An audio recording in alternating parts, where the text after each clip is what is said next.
Ne tient plus. Bon, alors je vais te dire, c'est un porte-manteau finalement que je tiens. Je ne vais pas le poser parce que si je le pose, Tu ça sais tombe. qui est le lauréat, toi, Philippe? Ah non, pas du tout. C'est une surprise. Mais tu peux prendre un peu de temps. Là, on est encore 2-3 heures ensemble, n'est-ce pas, Isabelle, Marc, Patrick, voilà. Alors. Tu sais? Alors, on ne sait pas. On va découvrir l'enveloppe. Je l'ouvre quand même parce que c'est long et on a soif. Qui va remporter Alors, cette année? J'espère ne pas écorcher ce nom. Je n'ai pas Donc eu ça le veut temps à dire lire. que c'est un nom qui vient d'ailleurs, peut-être qui finalement D'ici ou d'ailleurs, comme dirait la chanson, voilà. mais c'est dur à lire, donc je Et m'excuse. le prénom commence par quelle lettre? Un A. Un A. Il y avait plusieurs Ça lauréats, m'indice. peut-être qui commençaient par un A. Donc, Antoine Antoine. Wdowzinski. Antoine Wojcicki, merci de nous rejoindre.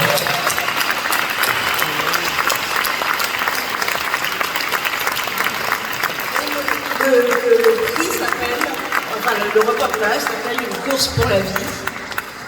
Bravo. Course pour la vie, un diplôme, une bourse, le sac essentiel, le plus essentiel, mais aussi un magnum. Alors, Caroline. je vais laisser Marc et Patrick s'exprimer sur la lumière et la distance. Moi, je vais parler de l'histoire ouverte par Antoine.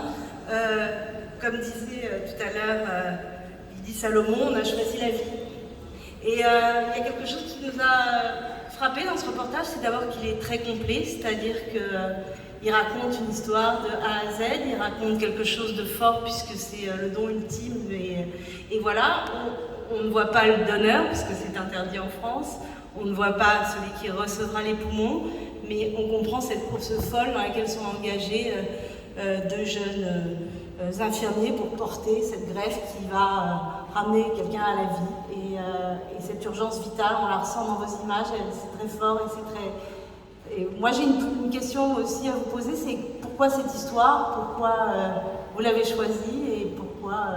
Et comment vous avez eu l'autorisation de faire ça? Parce que ça nous a aussi bluffé. C'est pas évident de rentrer dans cet univers-là, de montrer ces choses-là. Et ça m'intéressait de savoir. Bonsoir à tous, merci beaucoup déjà pour ce prix. Pour répondre à votre question, tout simplement j'étais en plein brainstorming pour le sujet de fin d'année, Speos, comment dire. On était à l'époque, on était sous Covid encore. On était deuxième confinement et il fallait trouver un sujet, en fait, je voulais trouver un sujet qui sortait un peu, pas du Covid, mais essayer que le masque ne gêne pas en fait. Et j'ai su que ça allait être dans le médical. Et en fait, simplement j'étais avec mon papa et il y a simplement une voiture qui passe à fond devant nous. Et comme plein d'autres sujets, j'ai mis dans ma note d'iPhone ce sujet. Ça a été un long combat pour pouvoir le faire. Ça a été des mois et des mois et des mois de négociations jusqu'à la rencontre du docteur Francesco Cassino, qui d'ailleurs est ici. Et... Docteur, venez nous rejoindre parce que vous êtes aussi à l'honneur et finalement, sans vos mains, on parlait des doigts de la pianiste qui dit c'est le mot, mais sans les mains du docteur chirurgien que vous êtes, finalement tout cela, cette course pour la vie, ne pourrait pas se faire. Merci de nous raconter tout ça, Antoine. Donc après, voilà, j'ai eu la chance de suivre, les consignes étaient de l'agence de biomédecine, de suivre deux transports. Le premier qui a été avec une autre chirurgienne, Chloé, et le deuxième qui a été avec Francesco, accompagné toujours lors des deux voyages de Charlotte, qui est interne, qui n'a pas pu être présente aujourd'hui. Et voilà, c'était 2 jours, mais pour eux c'est une journée banale, mais on ne se rend pas compte le stress dans lequel on est plongé. Et c'est aussi ça en fait que j'ai essayé de retranscrire. C'est aussi ça dans mes légendes, ce que j'ai essayé de faire, heure par heure, essayer de vous emmener. J'espère avoir réussi. Et voilà, et essayer que vous ayez un peu ce petit stress avec moi. Et comme je l'ai vécu pendant ces 2 journées, mais juste folle. La montre tourne, hein, on le sent dans vos photos, n'est-ce pas? C'était le but. Marc, Caroline, Patrick, Isabelle là aussi. Marc. Ce que je disais tout à l'heure, c'est que quand j'ai vu votre sujet, voilà, j'ai compris qu'il se passait quelque chose. Et comme dit Caroline, il est complet, il y a tout ce qu'il faut. C'est prêt à passer leur match. Vous avez emmené le lecteur avec vous à travers cette course folle, cette course contre la montre, et on le vit avec vous à travers vos photos. Et ça, je pense que c'est la plus belle des choses. Il n'y a pas besoin de 50 lignes de légende par photo. On comprend ce qui se passe, on voit qu'il y a une intensité, qu'il se passe quelque chose de vital, d'urgent, et vous avez emmené avec vous, et c'est parfaitement réussi. Bravo. Merci beaucoup.